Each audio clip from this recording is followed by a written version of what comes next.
Hi everyone, my name is Noyonika Bhattacharya. I'm a research scholar at the Department of History, University of Delhi.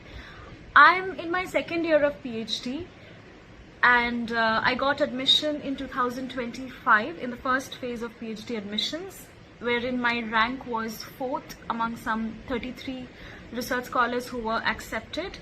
I hold the Junior Research Fellowship of UGC, and I'm currently tracing a social history of climate change induced migration in Sundarbans in the Bengal Delta.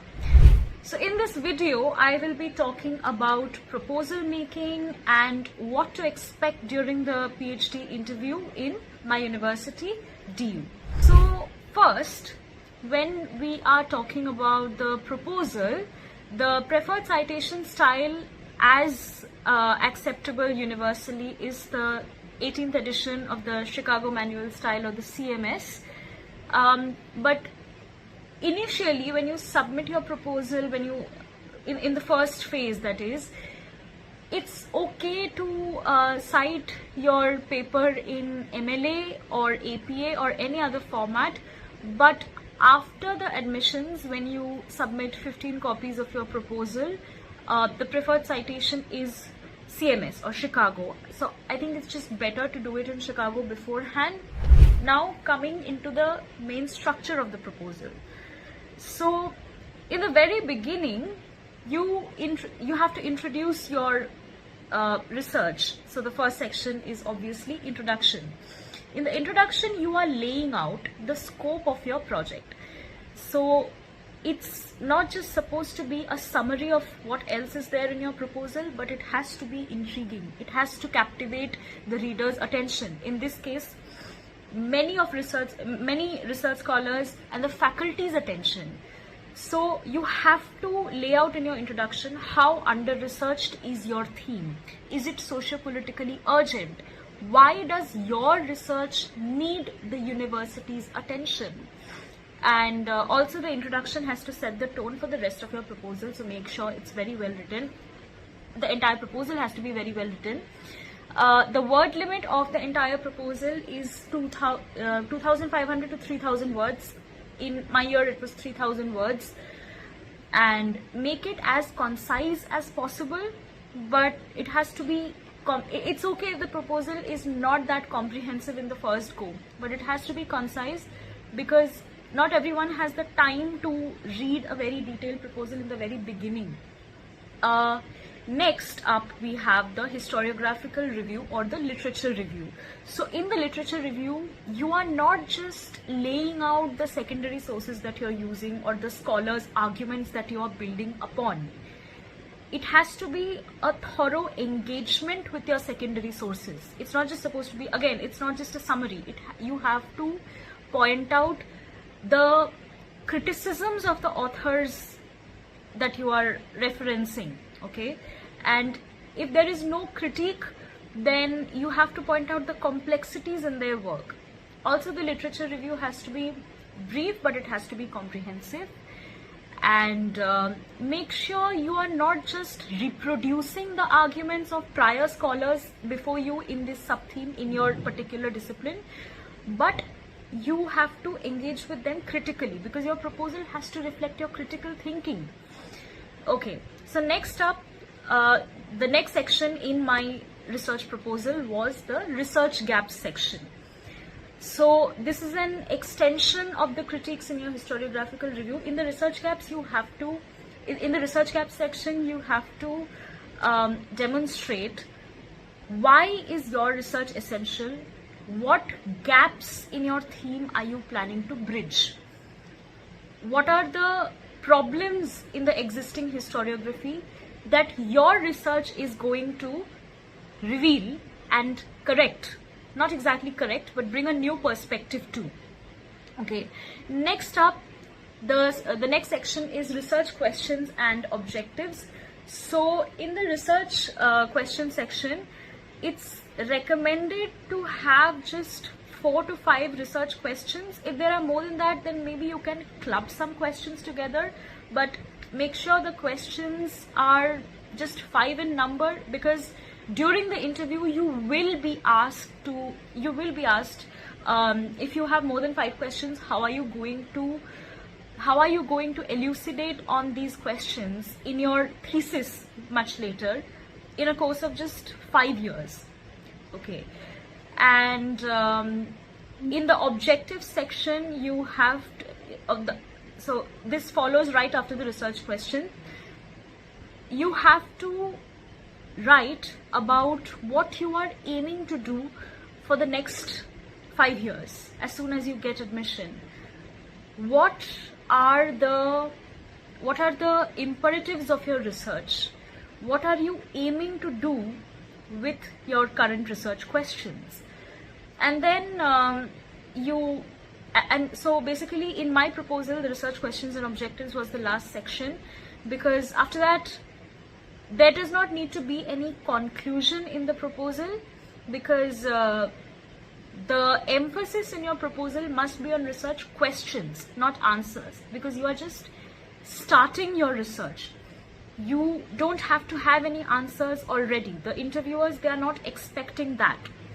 Okay, so after the research questions and objectives, you can just jump straight to the bibliography, and if you have referred to archival sources, then you can mention a short note on archival sources, and in the bibliography you enumerate your primary and secondary sources. So just a tip, be very thorough about the scholars, about the sources that you are mentioning, because during the interview any of these sources can be mentioned. You can be asked to either cite their basic arguments, the general overview of the book, or you can be asked to elucidate their arguments with a lot of detail, with a lot of depth. So make sure you have read everything that you are mentioning in your proposal, because you have to be thorough. It doesn't matter how many sources you are enumerating. What matters is that you have read whomever you are writing about in your proposal. Now, coming to the interview round, the entire interview process takes around a week to 10 days, because there are hundreds of applicants who are interested in the PhD program in DU, especially in history. So the individual applicant gets very little time to express the nuances of their proposal, barely 5 minutes, 7 minutes if you're lucky. So the interview takes place in the committee room of in the first floor of the Faculty of Social Sciences building in the North Campus. The interview panel consists of the Departmental Research Committee, or the DRC, which has 10 professors from ancient, medieval and modern history. The current PhD coordinator is Dr. P.K. Yasir Arafat. The head of the department is Professor Anirudh Deshpande, so they will definitely be there. Along with them, there are many other stalwarts such as Professor Sanghamitra Misra, Professor Rahul Govind, Professor Shalini Shah, Professor Parul Pandyadhar. So basically stalwarts from all the sub-disciplines of history. Now, I was given around 15 minutes in my interview, but that was an exception because my turn came in the first few days of the admissions process. So by then, the faculty wasn't exactly tired or fatigued while interviewing people. But as the process goes on, in the last few days of the admissions process, of the interview process, the patience also wears out. So the individual applicant is given, say, 2-3 minutes. Now what do the interviewers expect from you? What do they stress the most on?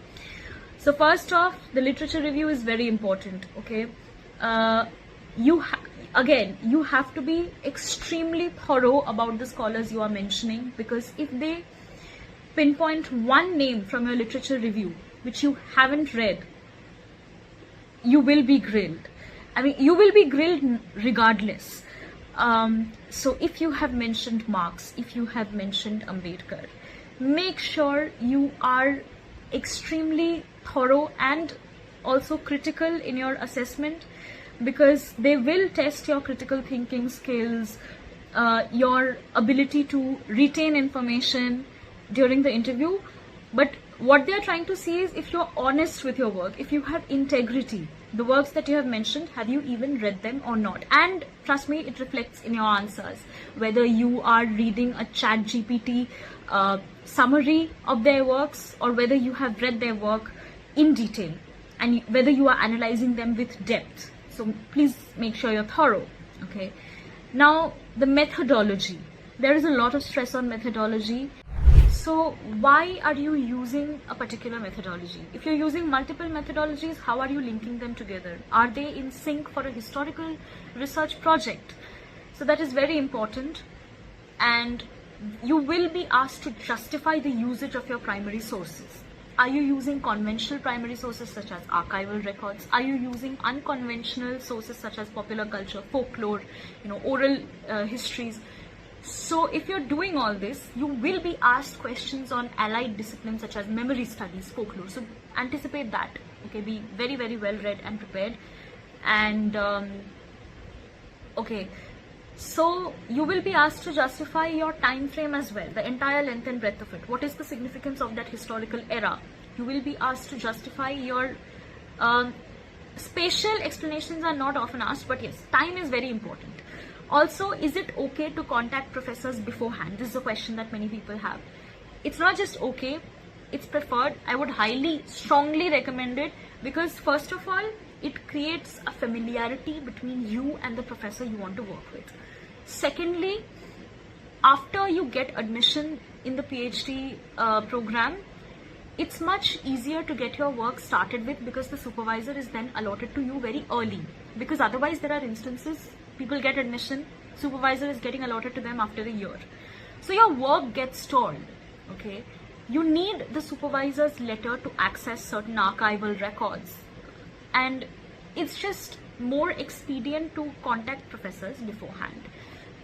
There is a very public mailing list of PhD supervisors in DU, so start contacting them already if you're interested in attaining admission here. And lastly, all the very best. Just know that about your particular topic, you know the best, and it's okay to not know about the sources you haven't mentioned, because you're just starting out with your research, and we are all constantly learning as we go.